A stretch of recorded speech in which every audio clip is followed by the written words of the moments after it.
Diabetes y el autismo. No, y el tema de la pirotecnia, por Todo favor. eso también que engloba varias cuestiones, no solamente el tema de las personas con discapacidad, sino también los proteccionistas y un montón de cuestiones claro, que tienen que ver con eso, ¿no? Sí. Y bueno, y después vamos a hablar con Vero González, que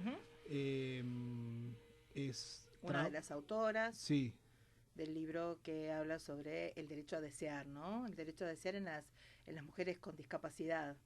Un tema poco tratado. Poco tratado, y me parece muy interesante porque derriba unos cuantos mitos, entre ellos los angelitos eternos. Claro, exactamente. Las personas sin deseo.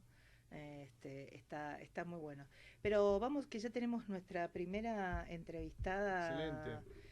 Conectada. Sí, en este momento nos vamos a trasladar así. Sí. Lo invito a soñar. ¿Qué hizo? No, toqué el micrófono y hice un ruido raro, perdón. Bueno, trate de no jugar con el micrófono. No, lo estoy tratando de poner para que mi voz se sienta prístida y... Prístina. Sí, prístina. Claro, sí. ¿Qué dije yo? Prístida. Está bien, es más o menos igual. Sí, pero no. Nos vamos a trasladar desde Buenos Aires hasta Puerto Madryn. ¿A ver las ballenas, dirá usted? No. En esta ocasión no lo voy a llevar a ver las ballenas. Lo voy a llevar Pingüinos. a hablar... No. Punta tampoco. Tombo. No, tampoco. Nos vamos a quedar en Puerto Madryn, en Chubut, para charlar con una jueza penal que se llama Marcela Pérez Bogado. Bien. Hola Marcela, buenas tardes, ¿cómo estás? Hola, buenas tardes. Feliz de poder hablar con ustedes y contarles que hoy en Chubut es feriado porque es el día del petroleo. Y es un día aparte precioso. Ahí es un día de playa. Así que si no pueden venir a ver a las ballenas, que ya terminó la temporada, pueden venir a la playa porque hoy 26 grados. Como acá. Un día precioso. Claro, es muy linda la playa. Es muy linda. Yo hice verano una vez, la verdad que...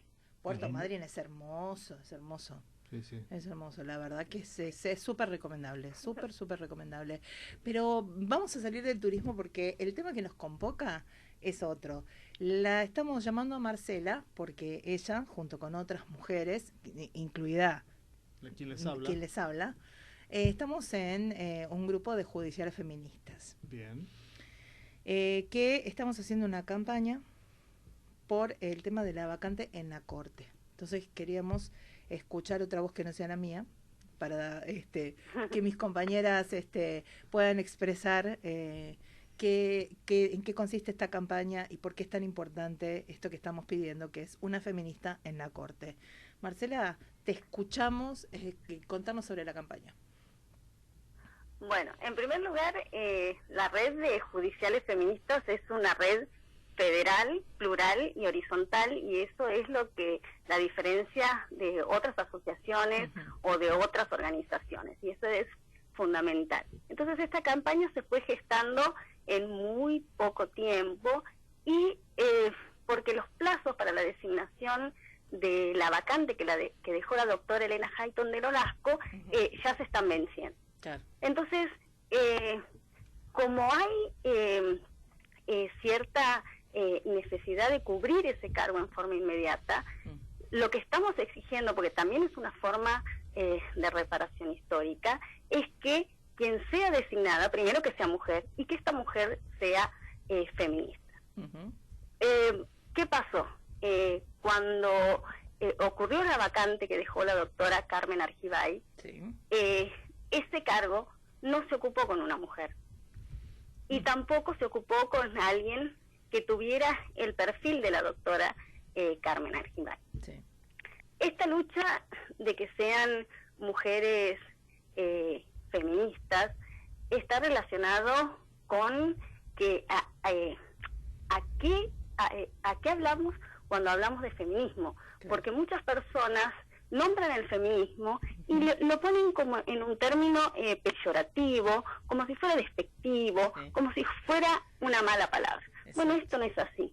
El feminismo vino a ampliar todos los horizontes.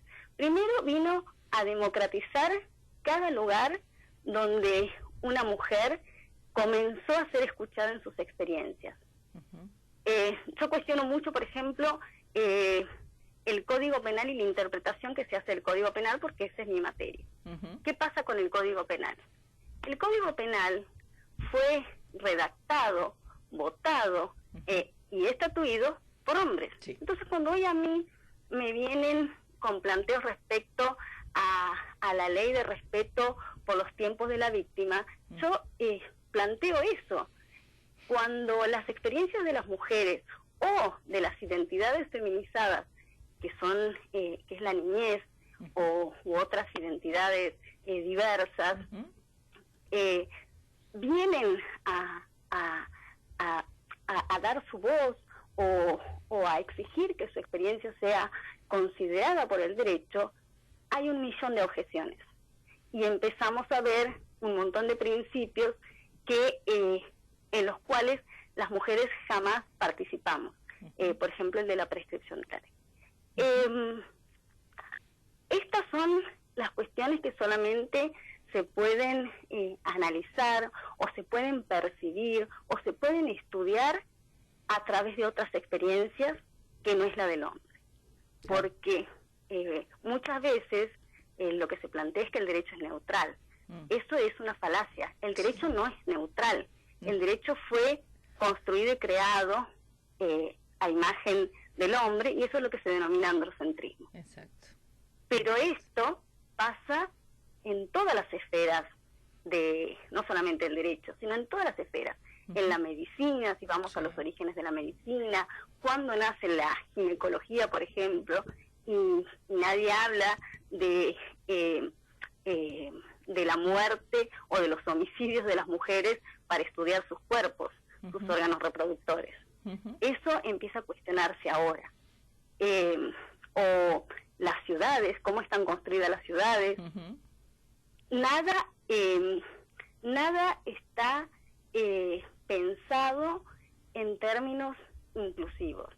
Siempre hay un solo modelo, una sola forma de decidir, o una sola forma de tener virtudes, y es el hombre como universal. Exacto. Hay un montón de historias, si tengo que nombrar escritoras feministas, por ejemplo, que no sean del derecho, Chimamanda Ngozi, por ejemplo, ella cuenta una historia que define, y cuando ella, a pesar de no decirse feminista en ese momento, porque era muy niña, donde se da cuenta de las diferencias. Exacto. Sí. Nombraban a un niño como él sería como el jefe del curso, supongamos, el jefe del aula. Entonces decía, el niño que saque más votos podrá ser jefe del aula. Ella sacó más votos, y sin embargo no la designaron porque tenía que ser un niño. Exacto. Entonces, había momentos en que los niños la incluía, y había momentos en que la palabra los niños no la incluía. Entonces ahí ya desde pequeñas nos empezamos a ver que somos las otras, como decía Simone de Beauvoir, que no pertenecemos, que no estamos en ese espacio. Bueno, todos estos pensamientos, reflexiones, lo que se filosofo, lo que estoy diciendo, tiene su origen en el feminismo. Son las mismas mujeres las que crean, las que estudian, las que investigan, y las que hoy exigimos que ese espacio sea ocupado por una mujer que haya transitado a través de todos estos estudios que son el feminismo. No es solamente una teoría, como dice Sara Met, también hay una forma de vivir el feminismo, de vivir una vida feminista, y está en esto, en ampliar, en incluir, en escuchar las voces y las experiencias de todas las personas. Eso no significa excluir a los hombres, significa que están también dentro de ese mismo entramado social. Exacto, no haríamos lo que hacen los hombres, que es excluir a las mujeres del modelo, sino que construiríamos con ellos, que es bien diferente, ¿no? Exactamente, es construir y es darle valor a nuestra voz y a nuestras experiencias. Exacto. Porque muchas veces las experiencias de las mujeres son tomadas como si fueran de menor calidad. Las investigaciones, a las investigadoras también dicen lo mismo, de todas las disciplinas, ¿no? No únicamente del derecho. Pero sin embargo, todo parece que fuera un relato construido por quien fue el dominante en toda esta historia. Así es. Bueno, en el campo tuyo creo que hay un instituto sobre el que se ha girado muchas veces sobre las distintas formas de mirar según la persona vinculada a ese instituto, sea varón o sea mujer, que es la legítima defensa, ¿no? La legítima defensa es un instituto pensado en una pelea entre varones con igualdad de condiciones en las fuerzas e igualdad para defenderse.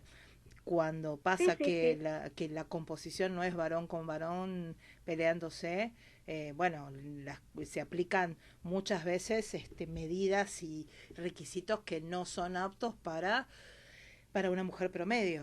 Y aparte desconociendo el fenómeno de la violencia hacia la mujer como un fenómeno estructural. Exacto.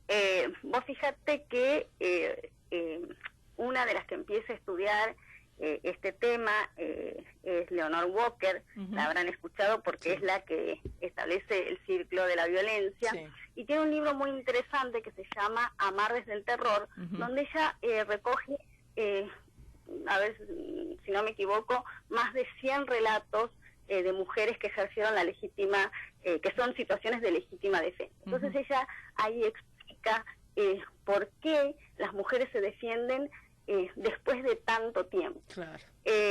Y terminan asesinando a quien las agrede. Exacto. Pero además, para eso también es necesario tener perspectiva de género, claro. Porque tenemos que conocer qué es lo que pasa en una víctima de violencia, por qué las víctimas no denuncian, por qué las víctimas se retractan. Hay estudios, pero hay que conocerlos, ¿sí? Solamente quien tenga la formación adecuada va a poder comprender qué es lo que pasa. De hecho, sobre legítima defensa, el comité MESECBI, que es el que sigue la Convención de Pará, dictó unas recomendaciones hace muy poco tiempo. Entonces, siempre son mujeres. Vos fíjate que siempre son mujeres y en base a problemas de mujeres. Eso puede llevar a creer que los problemas son únicamente las mujeres. No. Son problemas sociales. Claro. Y son fenómenos que son estructurales. Ahí es donde entra esto de la perspectiva de género. Claro, y pensemos también que muchas veces estos errores y estas aberraciones que leemos en formato de sentencia en casos de violencia de género y en legítima defensa llegaron a esa instancia por fallas repetidas de la justicia, ¿no? Que también esto es lo que estamos reclamando. Necesitamos que haya más mujeres en la justicia, pero no cualquier mujer, una mujer con perspectiva de género, con una visión feminista de la situación de la mujer cuando se enfrenta a un tema que tiene que ver con el acceso a justicia y el acceso a la justicia, y por eso es que pedimos una mujer feminista, no pedimos solamente una mujer, pedimos una mujer feminista. Claro. Feminista.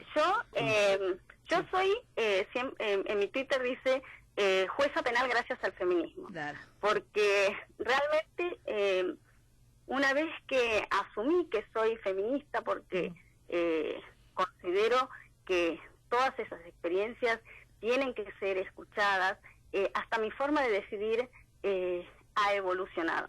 Yo tengo 10 años ya de jueza penal. Claro. Y yo me doy cuenta, y esas sentencias primero que hoy son de fácil lectura, y trato siempre de agregarle un plus para que la víctima de un delito, que es algo tan doloroso, el delito, pueda sentir que la justicia la acompaña. En el caso mío lo que hago es una breve esquela que le entregamos a la víctima de mi puño y letra. Bien.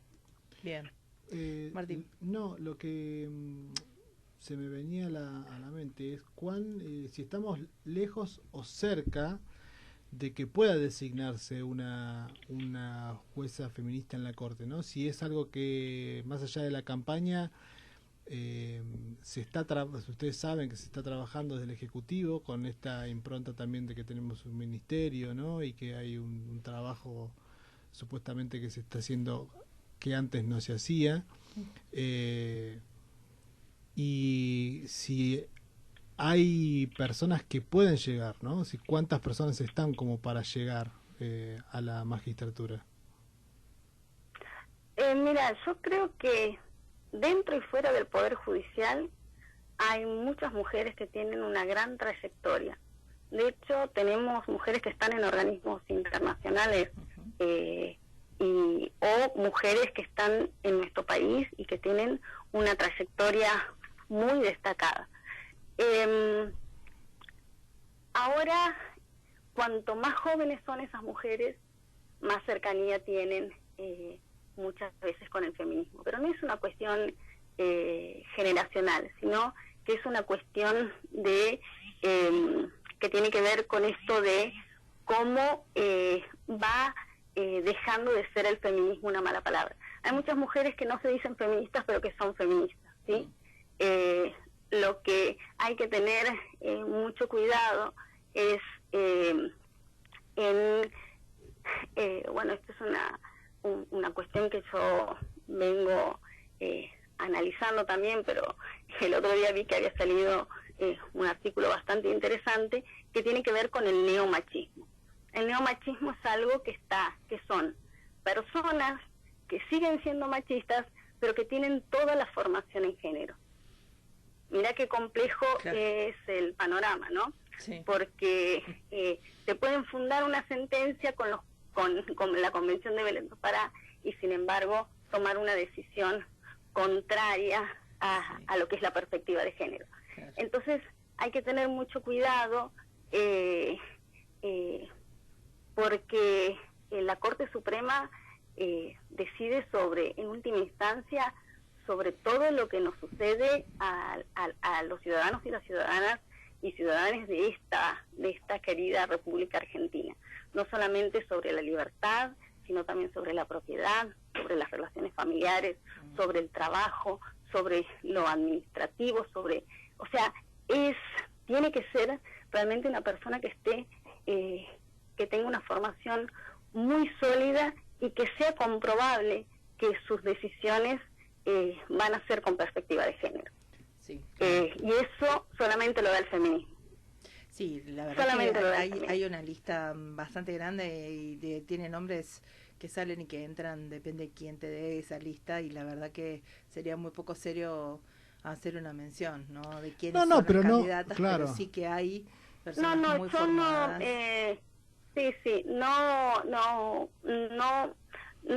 No creo que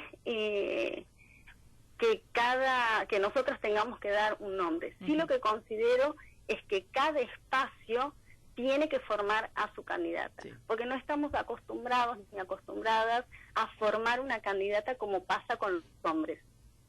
Pero es porque las mujeres tenemos otras formas de construir estas redes, esta unión, esta comunión. Yo creo que si es un nombre que satisface en general, todas las mujeres van a acompañar, sean del arco político que sea. Pero para eso hay que llamar una gran concertación, ¿sí? Que los espacios formen a sus candidatas en el sentido de que las presenten, las muestren, las defiendan y a partir de ahí se pueda decidir. Bien. También hay otra cuestión que porque en este momento hay una vacante y queremos que sea una mujer feminista. Pero el ideal sería que la Corte fuera paritaria. Y ahí sí tengo mis dudas de que con esta actual legislación de conformación, si no está establecido efectivamente, que, o sea, obligatoriamente, la paridad no creo que se vaya a alcanzar. Es lo que estamos peleando en Chubut aparte. Bien. No, la ley no se aprobó y bueno, hoy solamente hay 2 candidatas de 8 cargos. Claro. Sí, la verdad es que la realidad de las mujeres en la justicia, si bien depende qué parte de la justicia mires, vas a ver que hay mayor cantidad de mujeres en la justicia, pero en los cargos jerárquicos, en los cargos con función, en los cargos jurisdiccionales con decisión, tenés una gran mayoría masculina. Entonces se nota muy bien sí. y hay una brecha, ¿no?, de unos años, que son aproximadamente unos 10 años, que es el momento donde la mujer se aparta de su carrera académica o de su carrera jurídica o judicial para criar hijos, para dedicarse al hogar, y es donde los varones ahí suben todos esos años presentando ponencias en congresos y escribiendo libros y todo eso que a las mujeres se les impide por las tareas de cuidado que quedan bajo su exclusiva responsabilidad. Por eso es que tenés juezas mucho más grandes tomando sus cargos que varones, ¿no? Con esa diferencia, esa brecha importante de años, ¿no? Claro, eso se llama el agujero negro en los currículums de las mujeres. Exactamente. Es la etapa de la edad fértil y la etapa del cuidado de les hijas. Y también hay los otros 2 fenómenos, tenemos que nombrar el suelo pegajoso, que son las mujeres que están en tareas de asistencia, más que nada, y el techo de cristal, que ahora le decimos que es el techo de hormigón, para las mujeres que estamos en cargo de decisión, pero para avanzar en esta carrera. Claro, sí. Pero aparte esto está medido en los Objetivos de Desarrollo Sostenible. Ahora antes decían que había 100 años, faltaban 100 años para alcanzar la igualdad de oportunidad. Pero todos los años faltaban 100 años. Bueno, este año ya dijeron que no, que faltan 300 años. Claro. O sea que la brecha para alcanzar la igualdad, o sea, por eso es un problema y por eso es una lucha permanente del feminismo, porque no es suficiente con que haya una mujer o que haya un protocolo o que haya una oficina, porque eso queda como estancado en algún punto si no se sigue con esta lucha. Claro. Es realmente complicado, hay fenómenos que también ahora se ven, hay uno que se llama pinkwashing, que tiene que ver con poner a una mujer como para decir, bueno, ya tenemos la mujer y ponemos una lavada de cara, rosita, o armamos el protocolo, pero el protocolo no se aplica. Exacto. Entonces, hay muchas cuestiones, como decía al inicio, la perspectiva de género y el feminismo irradia hacia todo lo que hacemos en nuestra vida cotidiana. De acuerdo. Es así. Y por eso justamente queremos una mujer que haya transitado por todo, porque para poder hablar de todo lo que estamos hablando, no solamente formación, es todo un proceso interno. Es el proceso interno de saber quiénes somos y por qué estamos donde estamos. Tal cual. Marcela, súper completo lo que nos contaste. Tenemos que ir cerrando porque tenemos otra entrevista pautada. Perfecto. Pero te súper agradezco, más que claro, más que abundante lo que nos has explicado y la vinculación con todas estas cosas que nos estabas explicando ahora, ¿no? El tema del techo de cristal, el techo de hormigón, los pisos pegajosos, ¿no? Todo esto, el pinkwashing, que es tan... ponemos una mujer, pero de florero prácticamente, como para decir, bueno, tenés una mujer, no protestes. Claro. No importa que vaya a servir el café, no importa que sea la moderadora y que no hable más que para pedir la palabra. Y ya está. Pero ya te pusimos una mujer, no protestes. Un montón. No, por favor. Gracias a vos. Les agradezco un montón por escucharme desde Chubut. Y cuando quieran pueden venir, por supuesto. Un verdadero placer. Cuando vayamos por allá, te vamos a visitar. La despedimos entonces a Marcela Pérez Bogado, jueza penal de Puerto Madryn, Chubut.